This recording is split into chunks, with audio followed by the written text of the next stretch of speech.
Bueno, entonces damos inicio en esta tarde a la sección Gracia y Verdad, cuyo tema hoy es mayordomía financiera. Como todos los temas interesantes, mayordomía financiera. Buenas tardes, amados hermanos. Así que continuamos. Como decía la hermana Odia, realmente queremos comenzar el 2017 con un tema no de poca importancia, sino de mucha importancia: la mayordomía financiera. Quiero, hermana, que me colabore, por favor, con un texto, Mateo capítulo 25, versículo 21. Mateo capítulo 25, versículo 21. Y su Señor le dijo: bien, buen siervo y fiel, sobre poco has sido fiel, sobre mucho te pondré, entra en el gozo de tu Señor. Gracias, hermana.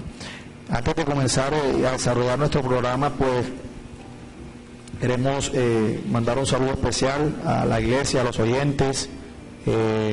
Estamos muy contentos de que durante este nuevo año el Señor nos dé la oportunidad de poder estar con ustedes, de proclamar su palabra con fidelidad, de exaltar su nombre, y que Él sea siempre cumpliendo el propósito en sus vidas. En este nuevo año estaremos tratando acá en nuestro programa Gracia y Verdad, en esta sección, los temas que vamos a abarcar en las escuelas dominicales de la iglesia. Es un tema importante. Queremos empezar en esta tarde con un tema de suprema importancia: la mayordomía financiera. Quizás muchos hermanos desconocen esta palabra, realmente no sabemos qué es mayordomía, qué es un mayordomo. Realmente las cosas que poseo son mías, o realmente yo tengo que rendir cuentas de las cosas que tengo. Yo tengo una casa, un carro, realmente es mío. Es mío el salario que gano, es mío el trabajo donde ejerzo mis funciones. Son preguntas que muchísimos de nosotros nos hacemos, y queremos pues aprovechar a nuestro hermano Alejandro Cueto, diácono de nuestra iglesia, y a nuestro hermano Fabián Ortiz y a nuestro hermano Luis Ortega, para que nos ayuden un poco con este tema. Así que, Alejo, ¿qué es mayordomía? O sea, ¿qué es ser un mayordomo? Gracias, hermano. Antes de contestarte esa pregunta, ¿por qué es importante estudiar este tema? Y sobre todo en esta época de enero, cuando comienza el año, porque es importante también hacer programas para este mismo año. O sea, cada uno de nosotros trabaja, cada uno de nosotros tiene su salario, cada uno de nosotros tiene también proyectos. Entonces es importante este tema, aunque muchos cristianos definitivamente no les gusta, porque creen que llegar a la iglesia entonces, o ese es el populismo que hay en el pueblo, en la ciudad y en cualquier parte del mundo, que todo cristiano entonces solamente se enfoca en el dinero. Pues obviamente es una gran mentira, porque no es así, pero sí es importante este tema para nuestro proyecto. La mayordomía en el diccionario secular lo define como cargo de mayordomo o administrador. Es un significado simplemente corto. Entonces definimos más bien qué es el mayordomo. El mayordomo es el sirviente principal de una casa o una hacienda, encargado de la organización del servicio y de la administración de los gastos. Tenemos un oyente, nuestro hermano Armando Algarín, que nos está escuchando, pero no quiso salir al aire. Le enviamos ese saludo. Le enviamos un saludo especial al hermano que nos escucha a esta hora. Espero que este programa sea de edificación y de bendición para tu vida, Armando. Alejo, entonces, en base a eso, ¿qué es mayordomía cristiana? ¿Qué es eso? Mayordomía cristiana, mi hermano, es el reconocimiento de que todo, absolutamente todo, es de Dios. Tú ahorita preguntabas, o decías más bien, a quién le pertenecen las cosas, y me hizo acordar a un programa secular que hay en la televisión que se llama Todo es Prestado. Bueno, técnicamente para el creyente todo es prestado. Es decir, tenemos que tener claro que todo es de Dios de que Él ha puesto algunas cosas en nuestras manos y de que nosotros somos responsables en administrar esas cosas, devolviéndose a Dios en adoración y servicio. En realidad nada es nuestro, todo pertenece a Dios. Él es el creador y sustentador de todo. Él debe pues ocupar el centro en todo. El principio de la mayordomía significa que cuanto soy, cuanto tengo y cuanto puedo es por Dios y para Dios. A decir verdad, todas las enseñanzas, las doctrinas, las exhortaciones y las demandas de la Biblia parten de este hecho fundamental. Todo tiene su explicación y en esta verdad cardinal de las Santas Escrituras. O sea, tú me estás diciendo, porque los hermanos y oyentes que nos escuchan podrían preguntar, pero ¿cómo así que todo es de Dios? Y mi trabajo lo tuve yo fui quien hizo la entrevista, yo fui quien, hermano, contacté a un amigo que fue quien me dejó trabajar en la empresa donde estoy trabajando. ¿Cómo así que todo que Dios fue quien me dio el trabajo? Y si Dios no hubiese tenido la voluntad, ¿qué? Es más, muchos dicen, pero bueno, el dueño de la empresa donde yo trabajo es secular, él ni siquiera es creyente, hasta él es de Dios. Secular, ¿qué es secular? Secular es todo lo que está fuera del contexto bíblico. O sea, cuando hablamos de cosas o personas seculares son aquellas cosas o personas que no son creyentes. Ah, ok. Entonces, si todo pertenece a Dios, Él es el dueño de absolutamente todo, nosotros somos, como tú lo dices, muy bien lo dices, administradores. Realmente existen fundamentos bíblicos donde nosotros podamos demostrar de que todas las cosas que el hombre posee no son suyas, sino que provienen de Dios. ¿Existe algún fundamento bíblico para esto, no? Sí, mi hermano. De hecho, cuando tenemos claro dos fundamentos bíblicos acerca de todo este tema, creo que como creyentes honramos al Señor con todo esto. Y el primer fundamento de esto es que, como lo decía en la definición, Dios es el dueño de todo. ¿Y en qué me baso? Génesis 1.1 dice, en el principio creó Dios los cielos y la tierra. Génesis 1.3 dice, y dijo Dios, sea la luz, y fue la luz. Génesis 1.11, después dijo Dios, produzca la tierra hierba verde, hierba que dé semilla, árbol de fruto, que dé fruto según su género, que su semilla esté en él sobre la tierra, y fue así. Ageo, el libro de Ageo 2.8 dice, mía es la plata y mío es el oro, dice Jehová de los ejércitos. Es decir, creo que con estos 4 versículos que toqué, no queda la menor duda de que Dios es el dueño de todo. Y esa es la primera verdad y el primer fundamento bíblico. Ahora, antes que continuemos con el otro fundamento, de pronto, porque es que el vecino hace muchas preguntas. Entonces el vecino podría decir, pero ven acá, sí, bueno, está bien, las cosas son de Dios, pero no me las dio a mí. Yo soy el dueño ahora, entonces yo puedo hacer con eso lo que yo quiera, ¿no? Correcto. ¿No voy a pensar así? Y en eso está el segundo fundamento. A pesar de que Dios es el dueño de todo, nosotros respondemos delante de Él por la administración de los bienes que en su soberanía nos permite tener, sean pocos o sean muchos. Y aquí cuando digo nosotros, no solo estamos hablando de creyentes, nosotros estamos hablando de todos, de toda su creación, es decir, de todos los seres humanos responderán delante de Él por todo lo que Él nos dio. Sí, así es. Un hecho importante, por ejemplo, hoy en día muchas personas indirectamente tratan del tema de la mayordomía, por ejemplo, con el tema ecológico. Muchos hoy en día se toman muy a pecho el tema del cuidado del planeta, pero tienden a ver detrás del cuidado del planeta una fuerza o un ente llamado la Madre Tierra. Entonces, hablan de ser cuidadosos, de gobernar bien sobre la creación, pero sin conocer al Creador. Hablan de la creación como si fuera un ente espiritual, etéreo, llamado la Madre Tierra, de la que todos procedemos o algo así, una idea bastante extraña. O sea que las cosas no pertenecen a Dios, sino a la Madre Tierra. O sea, debo cuidar los animales, los árboles, porque le pertenecen a la Madre Tierra. Esa es una idea en la que es fácil pues saber que muchos no creyentes creen en eso, pero aún es también difícil ver que hay muchos creyentes que defienden eso.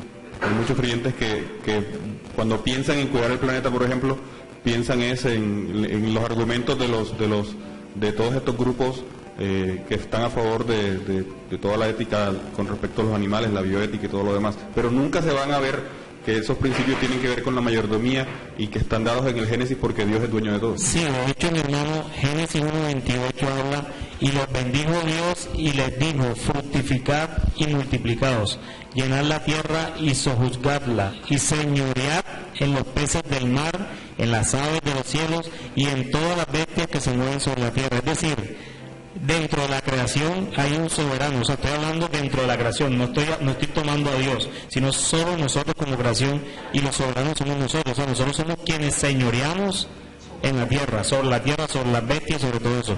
Si bien es cierto que es verdad que hay que cuidar muchas cosas, hay que cuidar los animales y todo, nunca puede estar por encima de la vida, o sea, nunca puede estar por encima la vida animal sobre la vida humana, ¿sí? Y tengamos en cuenta algo, la imagen de Dios está puesta sobre el hombre, o está puesta en el hombre, no en los animales. Me parece muy interesante el primer fundamento cuando se establece en Génesis capítulo 1, y dijo Dios, y creó esto, y creó aquello, y creó todo, para después al final terminar diciendo, y le dijo al hombre, fructificados, multiplicados, y que señoree el hombre sobre los peces del mar y sobre las aves de del cielo. Ahora, hay un principio que prima en todo este tema de la mayordomía, y es el uso de los recursos que Dios nos ha dado. Respondiéndole la pregunta al vecino, si es cierto, Dios es el dueño de todo. Dios te permitió que tengas las cosas y te las dio, pero ahora tú eres responsable ante Dios por lo que Dios te ha dado, y esto no está diciendo de que Dios en cualquier momento te las puede quitar. Sí puede pasar, pero no implica eso, implica que tú te debes hacer responsable de lo que Dios te ha entregado. Sí, ahora es tuyo, pero recuerda que es de Dios, porque tú no eres propietario, sino mayordomo. Debemos establecer esa diferencia. Somos administradores, no propietarios, no somos los dueños de la tierra, no somos los dueños de los animales, ni de todos los recursos, solamente administramos esos recursos. A mí me llama la atención, y es un pasaje que siempre se usa para hablar de la mayordomía, que se encuentra en Efesios capítulo 5, versículo 15. Dice, mirad pues con diligencia cómo andéis, no como necios, sino como sabios. Hay un contraste que debemos tener claro.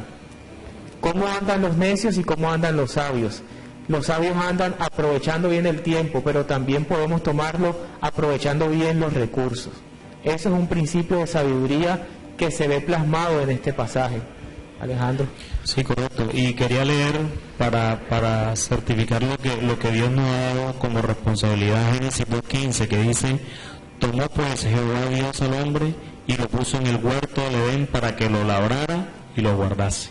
Ahí está plasmada los dos principios bíblicos. El primero que te leí, Dios dueño de todo, y el segundo, hombre responsable delante de Dios por todo.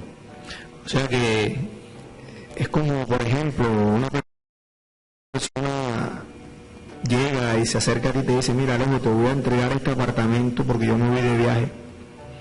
Necesito que tú vivas en él y lo cuides, y obviamente lo trates. De ahora adelante, como decimos aquí en la costa, de ahora adelante ese apartamento, hazte cuenta que es tuyo. Es decir, correcto, una muy buena aplicación lo que tú estás haciendo ahí, un muy buen ejemplo.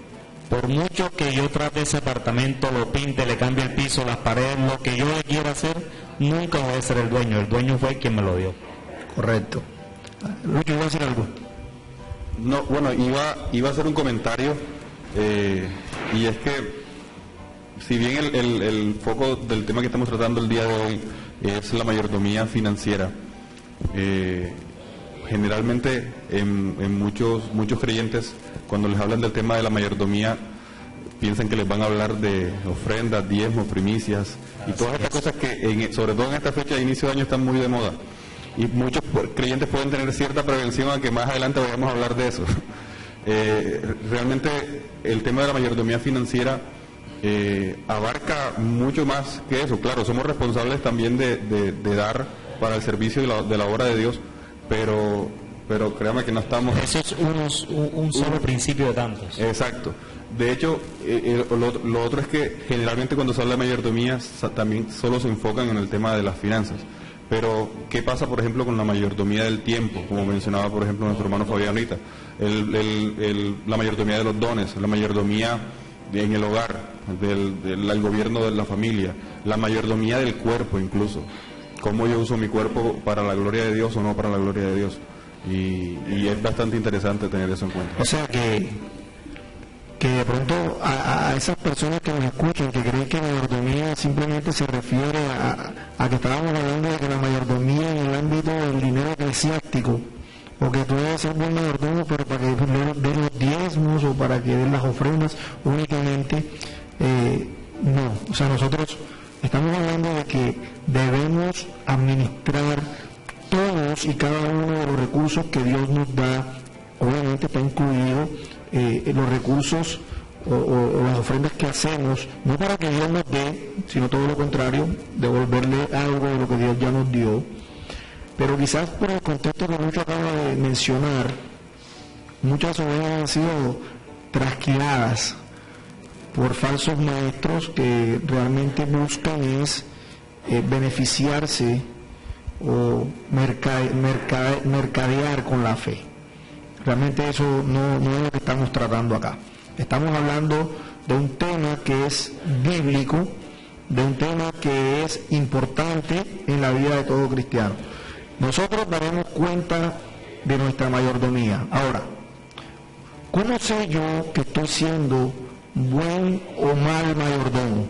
Fabián, ¿me iban a decir algo? Bueno, en esta parte yo creo que más que los recursos, porque siempre nos vamos, cuando hablamos de la palabra mayordomía, nos vamos al tema del dinero.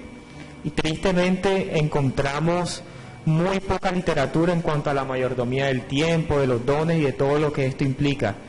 Y también tristemente encontramos un mal enfoque en que solamente nos centramos en el recurso o en la administración de ellos, pero esto va mucho más allá y yo creo que este programa lo va a explicar, porque estamos también hablando acerca del carácter del mayordomo.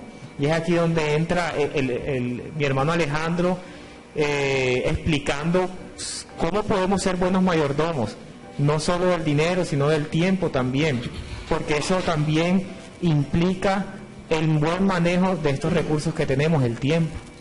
De hecho, la pregunta que tú haces es, ¿cuándo no estoy siendo buen mayordomo? Correcto, o sea, ¿cómo el oyente, el hermano que nos escucha o el vecino puede evaluar si realmente él está siendo buen mayordomo o no está siendo buen mayordomo? ¿Cuándo no estoy siendo buen mayordomo? Fíjate que el mismo Señor Jesucristo en la parábola, y digo esto porque muchos creyentes incluso dicen, ¿en dónde encuentro esto en la Biblia? No, pero si la Biblia no me habla nada de esto. Y fíjate que nuestro Señor Jesucristo en la parábola del mayordomo infiel, que está en Lucas 16, 1 al 13, dijo también a sus discípulos, había un hombre rico que tenía un mayordomo, y este fue acusado ante él como disipador de sus bienes. Entonces le llamó y le dijo, ¿qué es esto que oigo acerca de ti? Da cuenta de tu mayordomía, porque ya no podrás más ser mayordomo. Entonces el mayordomo dijo para sí, ¿qué haré? Porque mi amo me quita la mayordomía. Cavar no puedo, mendigar me da vergüenza. Ya sé lo que haré para que cuando se me quite de la mayordomía me reciban en sus casas. Y hallando a cada uno de los deudores de su amo, dijo el primero, ¿cuánto debes a mi amo? Él dijo, 100 barriles de aceite, y le dijo, toma tu cuenta, siéntate pronto y escribe 50. Y así sucesivamente va tomando a los que son, digamos, no las leo todas porque el tiempo nos acorta, pero aquí miramos ciertas cosas que nuestro Señor nos quiere decir a través de esta parábola. En cada parte de esta aplicación al cristiano, el Señor Jesucristo nos pone en contraste con el mayordomo infiel. Nosotros debemos reconocer que las riquezas materiales son injustas en contraste con lo verdadero, las bendiciones espirituales y eternas. En vez de usar las riquezas materiales en forma egoísta, las debemos usar para el beneficio de otras personas. En vez de un beneficio material ahora, nosotros recibimos la entrada en las moradas eternas. En vez de ser infieles o ser injustos en el uso de las posesiones materiales que Dios nos presta, debemos ser fieles. En vez de servir las riquezas, debemos servir a nuestro Señor.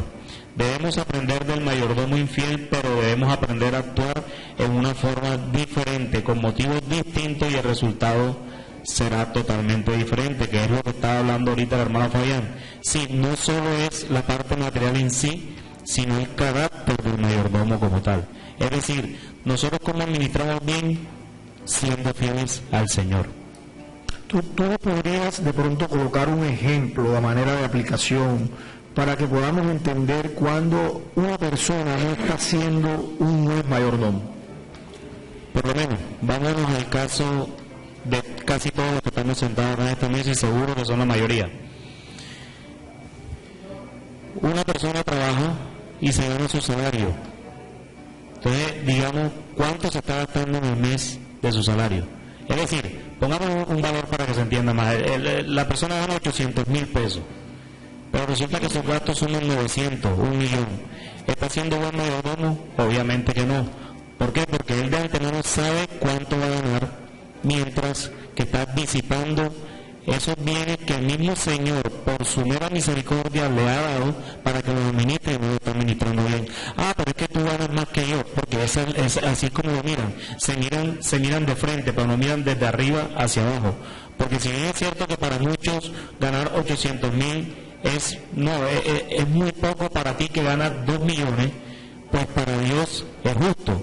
Y si es justo, tú tienes que saber administrar ese dinero, y si no sabes, tienes que aprender a administrar ese dinero. Ahora Alejo, quizás dirá el hermano allá, pero Alejo, ¿cómo hago? Si yo tengo mis 2 niños, tienen que ir al colegio, tengo que hacer la compra de la casa, tengo que pagar los servicios. Alejo, ¿cómo hago? ¿Cómo hago para minimizar mis gastos entonces para que me pueda alcanzar? Porque es que veo que tengo muchas cosas que pagar y lo que me gano no me alcanza. ¿Podría de pronto un hermano hacerle esa pregunta? ¿Tú qué dirías? Claro que sí. Lo primero que tendría que poner en orden sería un presupuesto, ¿sí me entiendes? Es decir, saber en qué se está gastando el dinero, porque para poder él descubrir en qué, tiene que hacer una lista y decir, yo estoy pagando estas cosas y todo esto, o sea, el arriendo, los servicios, pero mira, entonces aquí le metí un celular que me estoy teniendo un plan. Bueno, entonces vamos a empezar a mirar cuáles son las prioridades, porque es que aquí es donde uno mira las prioridades, y te estoy hablando de una persona del común. Ahora, entre el creyente, las prioridades tienen que glorificar al Señor. ¿Cómo así, Alejo? Pues este caso sí te lo digo particularmente. Por lo menos un creyente, de las prioridades que debe tener, como lo dijo ahorita Luis, es ofrendar para la misión del Señor, ofrendar para la obra. ¿Sí me entiendes? Un creyente que no ofrenda debe revisar indiscutiblemente su carácter cristiano, porque no tiene claro el primer principio de Dios, lo estamos hablando acá, que Dios es el dueño de todo, y Dios le proveyó al creyente precisamente para que el creyente también ayude con la obra. Ahora, Alejo, el vecino una vez fue a una iglesia y el pastor hizo que le pagara los diezmos, y él se quedó sin comida en su casa. ¿Qué debe hacer el vecino en ese sentido? ¿Qué debe hacer? ¿Cómo debo yo obrar? Porque si yo tengo una responsabilidad con mi Señor de devolver algo de lo que Él ya me dio, pero ¿cómo puedo hacer eso sin descuidar el sustento y el cuidado de mi familia? Precisamente, primero el pastor se tiene que arrepentir de eso. Y segundo, en 1 Timoteo 5:8 Pablo dice, porque si alguno no provee para los suyos y mayormente para los de su casa, ha negado la fe y es peor que un incrédulo. Pues no te lo estoy contestando yo, pero está contestando el mismo apóstol Pablo.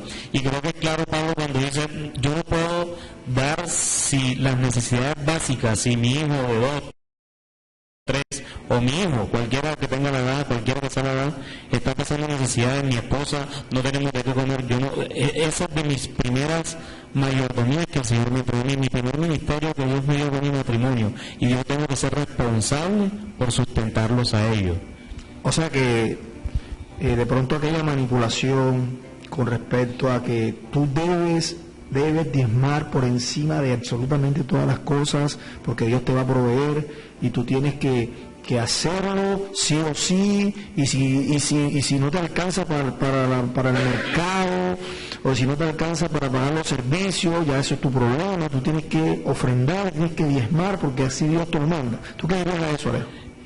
Lamentablemente, mi hermano, muchos de nosotros hemos vivido esas circunstancias, Y como te lo dije anteriormente, el pastor debe arrepentirse de eso porque no debe ser así. La manipulación es muy soberbia. Y en segundo aspecto, cada cristiano debe escudriñar las Escrituras. Cuando tú me hablas de diezmo, pues obviamente también tengo que anularte esa palabra, porque si bien es bíblica, porque la palabra diezmo sí es bíblica, pero regida para un pueblo exclusivo. Para nosotros en el Nuevo Testamento, regidos por la Iglesia, pues rigen son las ofrendas.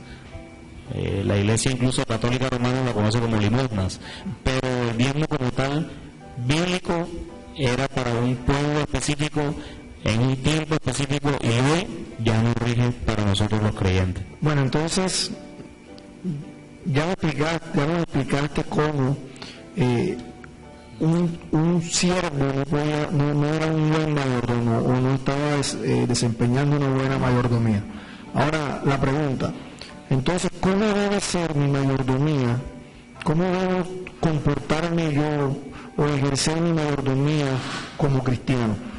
¿Cuáles son quizás las pautas o de pronto algunos consejos que tú nos podrías dar con respecto a mi mayordomía financiera? ¿Tú qué me podrías decir allá?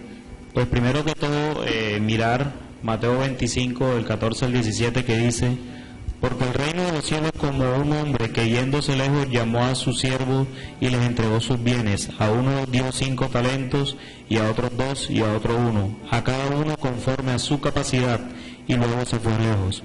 Y el que había recibido 5 talentos fue y negoció con ellos y ganó otros 5 talentos. Asimismo, el que había recibido 2 ganó también otros 2, y así sucesivamente. Al final, en el 21 también dice: y su señor le dijo: bien, buen siervo y fiel, sobre poco has sido fiel, sobre mucho te pondré, entra en el gozo de tu señor.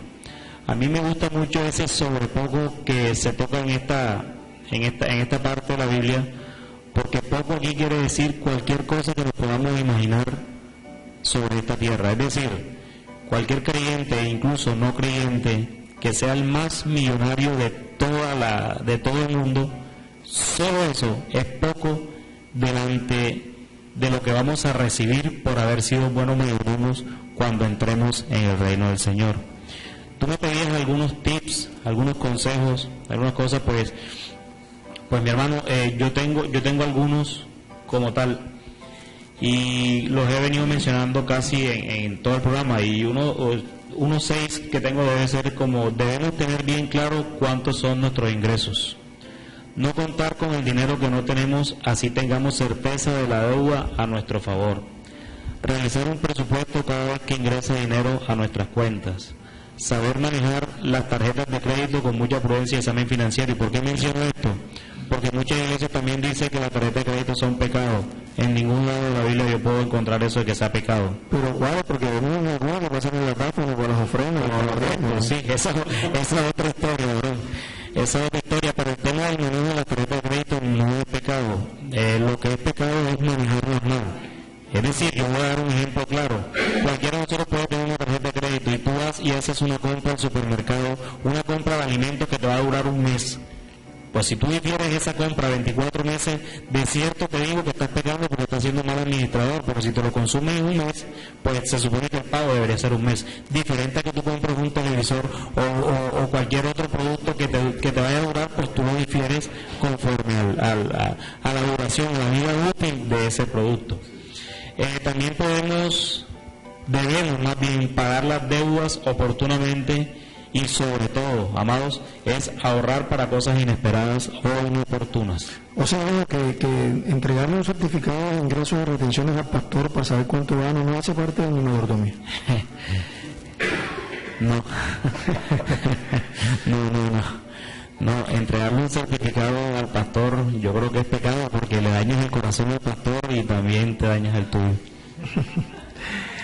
Vamos, hermanos, se nos está acabando el tiempo. Vale, muchísimas gracias. Gracias a Fabián, gracias a Lucho, gracias a la hermana Evodia por este programa. Que el Señor les siga bendiciendo. A los oyentes, que ojalá que el programa haya sido de bendición, de edificación.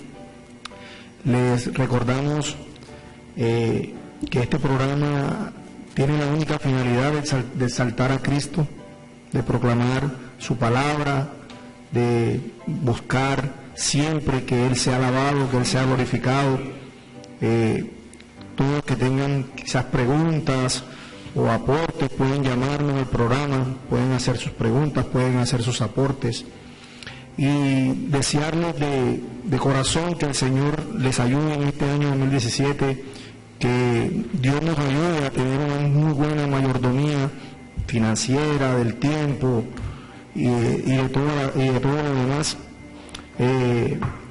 Hermana Gloria nos puede colaborar con los anuncios y nuestro hermano Luis nos despide en oración. Bueno, les recordamos la dirección de la iglesia, carrera 53, 5977, mañana el servicio dominical a las 9:30 de la mañana, cordialmente invitados, nuestro servicio de oración y estudio del libro de Isaías, miércoles 7 de la noche, los discipulados martes y jueves, que en estos momentos está de vacaciones, y el nuevo que es los domingos a las 2 de la tarde. Y el seminario bautista reformado que retoma pues el 20 de enero, viernes a las 6:30 de la tarde. A todos estos servicios estás cordialmente invitado. Bueno, vamos a la oración y despedida del hermano Luis. Padre Dios que estás en los cielos, te damos muchas gracias, Señor, porque tú por tu palabra, Señor, nos enseñas a ser buenos administradores de los bienes que tú nos permites tener.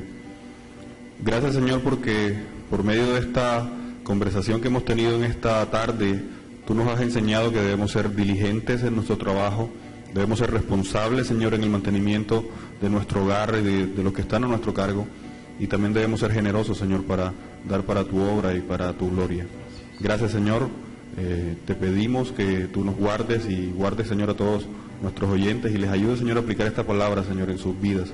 Gracias en el nombre de Jesús. Amén. Amén. Gracias, mis hermanos.